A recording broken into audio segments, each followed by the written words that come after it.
Hey guys, welcome to momos kitchen. இன்றைக்கி நம்ம கிச்சனில் பார்க்க போகிற வீடியோ என்னென்னா சிக்கன் கீமா பிரியாணி எப்படி பண்ணலான்னு பார்க்கலாம். இப்போ பிரியாணிக்கு ஃபர்ஸ்ட்டு நம்ம ஒரு பேஸ்ட்டை ரெடி பண்ணிக்கலாம். அவருக்கு மிக்ஸி ஜாரில் புதினா, மல்லி, அதோட கொஞ்சமாக சோம்பு, ஒரு கைப்பிடி அளவுக்கு வெங்காயம், இதோட கொஞ்சமாக ஒரு கைப்பிடி அளவுக்கு தக்காளி, இது எல்லாத்தையும் நல்லா ஃபைன் பேஸ்ட்டாக அரைச்சி ஒரு ஓரத்தில் வச்சுக்கோங்க. இப்போ ஒரு கடாய் எடுத்துக்கோங்க. எதில் பிரியாணி செய்ய போகிறீங்களோ கொஞ்சம் அகலமான கடாய் எடுத்துக்கோங்க. அதில் நல்லா ஒரு 4-5 டேபிள் ஸ்பூன் அளவுக்கு எண்ணெய் ஊற்றிக்கோங்க.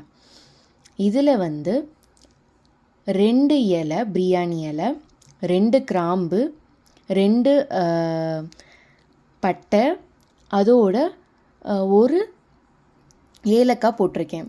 இதில் 1.5 கப் அளவுக்கு வெங்காயம் நான் எடுத்திருக்கேன். அதாவது 2 வெங்காயம், பெரிய வெங்காயம் நல்லா பொடிசாக நறுக்கியும் எடுத்துக்கலாம், இல்லை நீளமாகவும் நீங்கள் நறுக்கி எடுத்துக்கலாம். நம்ம கீமா பண்ணுறதுனால கீமா நமக்கு ரெடி ஆகும்போது எல்லாமே ஒரே மாதிரி இருக்கிறதுக்காக நான் பொடிசாக நறுக்கி எடுத்திருக்கேன். இது நல்லா வதங்கணும்.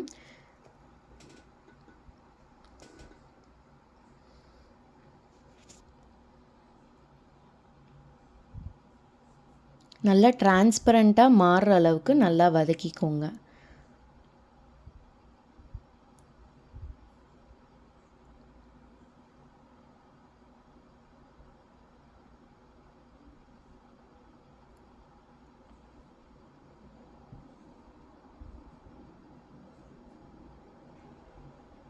நம்ம ஹைதராபாத் சிக்கன் பிரியாணி மாதிரி தான் நம்ம இன்றைக்கி போட போகிறோம். அதனால் நான் முதலே பாஸ்மதி ரைஸ் ஊற வச்சு அவிச்சு எடுத்து வச்சுருக்கேன். இப்போ கொஞ்சம் மாறினதுக்கப்புறம் 1 டேபிள் ஸ்பூன் இஞ்சி பூண்டு விழுது சேர்த்துக்கோங்க. சேர்த்து அது பச்சை வாடை போகிற அளவுக்கு வதக்கணும். இதில் பச்சை மிளகா 3 நான் சேர்த்துருக்கேன் காரத்துக்கு. இது எல்லாமே சேர்த்து நல்லா வதக்கிக்கோங்க.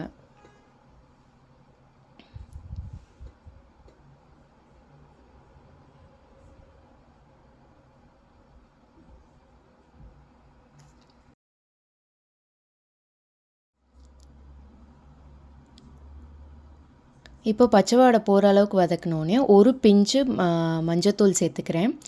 1 டேபிள் ஸ்பூன் கரம் மசாலா சேர்த்துருக்கேன். இதோட 1 டேபிள் ஸ்பூன் மிளகாய்த்தூள், அதுக்கு 2 டேபிள் ஸ்பூன் அளவுக்கு மல்லித்தூளும் சேர்த்துக்கோங்க. நீங்கள் மிளகாத்தூள் எடுக்கிறத விட டபுள் மடங்கு மல்லித்தூள் சேர்க்கணும். இது எல்லாத்தையுமே நல்லா வதக்கிக்கோங்க. அப்போ தான் நல்லா வெங்காயத்தோடு சேர்கிற அளவுக்கு வதக்கிக்கோங்க. பச்சை வாடை போகிற அளவுக்கு நல்லா வதக்குனதுக்கப்புறமா கீமாவை அதில் சேர்த்துக்கோங்க. சிக்கன் கொத்துக்கறி மாதிரி நமக்கு கிடைக்கும். அதை நம்ம நல்லா அதில் சேர்த்துக்கலாம். சேர்த்துட்டு வெங்காயமும் இந்த கீமாவும் சேர்கிற அளவுக்கு நல்லா நம்ம வதக்கி விடணும். இப்போ சிக்கன் கலர் பார்த்தீங்கன்னா உங்களுக்கே தெரியும், லைட் பிங்க் கலரில் இருக்குது. இப்போ நம்ம நல்லா வதக்குனதுக்கப்புறம் அதோட கலர் கொஞ்சம் கொஞ்சமாக மாற ஆரம்பிக்கும். கைவிடாமல் நல்லா வதக்கிக்கிட்டே இருங்க.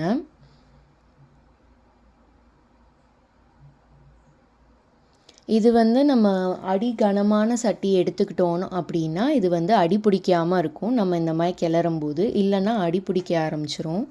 எவ்வளோ எண்ணெய் விட்டாலும் நமக்கு கொஞ்சம் அடி பிடிக்கிற ஆரம்பிச்சிரும். அதனால் நல்லா அடிகனமான பாத்திரம் எடுத்துக்கோங்க.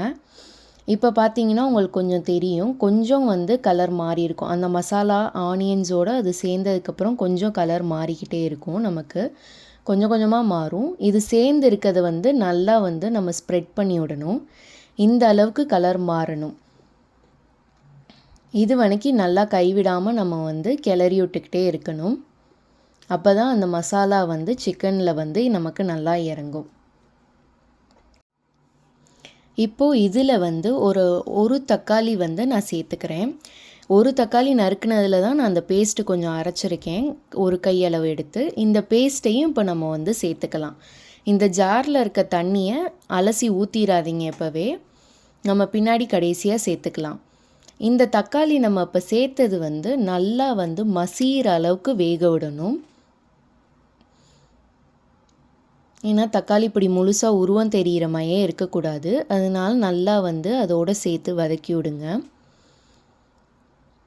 இப்போ நான் கொஞ்சம் நேரம் தக்காளி வேகிறதுக்காக மூடி போட்டு வைக்கிறேன். 5 நிமிஷம் கழித்து பார்த்தீங்கன்னா நம்ம முதல்ல தக்காளி சேர்த்த அளவுக்கே அது இருக்காது. இப்போ தக்காளி மேஷ் ஆனதுனால தேவையான அளவுக்கு உப்பு சேர்த்துக்கங்க. நான் 1.5 டேபிள் ஸ்பூன் உப்பு சேர்த்துருக்கேன். நான் எடுத்துக்கிட்ட கீமாவோட அளவு 400 கிராம் இருக்கும். 400லேருந்து 500 கிராம் அளவுக்கு நான் கீமா எடுத்திருக்கேன். அதுக்கு 1 கப் அளவுக்கு பாஸ்மதி ரைஸ் நான் சேர்க்க போகிறேன். நல்லா உப்பு சேர்த்து வதக்குனதுக்கப்புறம் தயிர் எடுத்துக்கோங்க. கெட்டி தயிர் இருந்துச்சுன்னா நல்லா சாஃப்டாகிற அளவுக்கு நல்லா அடித்து கலந்துட்டு, தண்ணி சேர்க்கக்கூடாது. நல்லா ஸ்பூனை வச்சே மிக்ஸ் பண்ணிங்கன்னா உங்களுக்கு சாஃப்டான டெக்ஸ்சரில் கிடைக்கும் தயிர். அதை சேர்த்துக்கோங்க. 1லேருந்து 2 டேபிள் ஸ்பூன் தயிர் சேர்த்தா போதும்.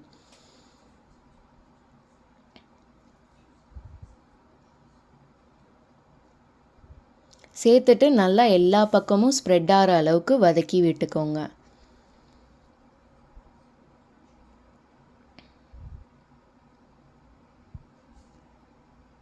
நமக்கு இப்போ அந்த தக்காளி உருவமே தெரியல பார்த்தீங்களா? இந்த அளவுக்கு தக்காளி நமக்கு வெந்திருக்கணும்.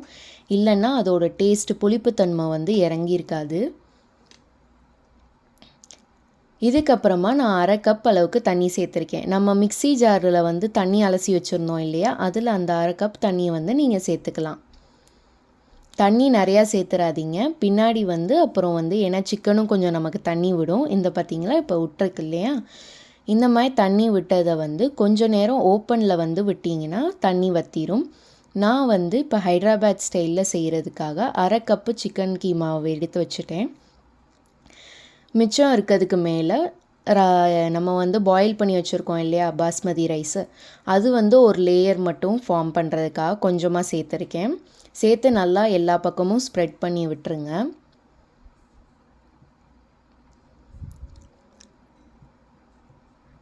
ஸ்ப்ரெட் பண்ணி விட்டதுக்கப்புறமா நம்ம எடுத்து வச்சுருக்க கீமா மசாலா இருக்குது இல்லையா, அதை கொஞ்சம் மேலே ஸ்ப்ரெட் பண்ணி விட்டுருங்க. மொத்தம் 3 லேயர் நமக்கு கீமா மசாலா மட்டும் வரும்.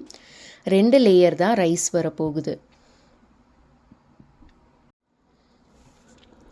இந்த மாதிரி கொஞ்சம் கொஞ்சமாக சேர்த்து எல்லா பக்கமும் ஸ்ப்ரெட் ஆகிற மாதிரி விட்டுருங்க. அப்போ தான் ரைஸோடு அது சேரும்போது நல்லாயிருக்கும்.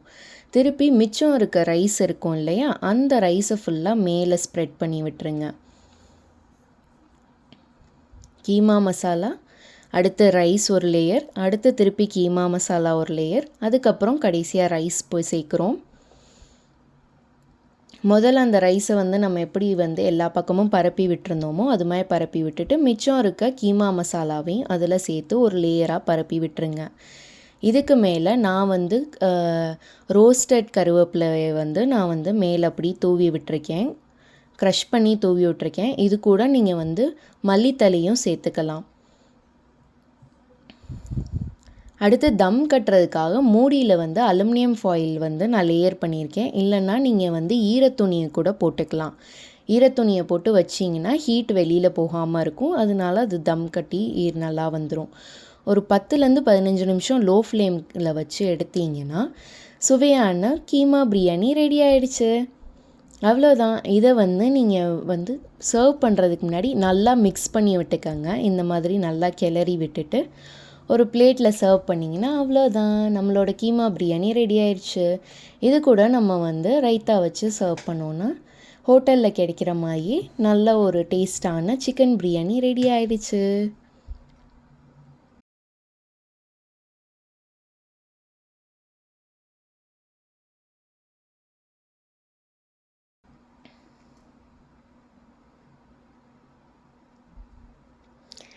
இந்த வீடியோ உங்களுக்கு பிடிச்சிருந்துச்சுன்னா மறக்காமல் மோமோஸ் கிச்சனுக்கு சப்ஸ்கிரைப் பண்ணிடுங்க.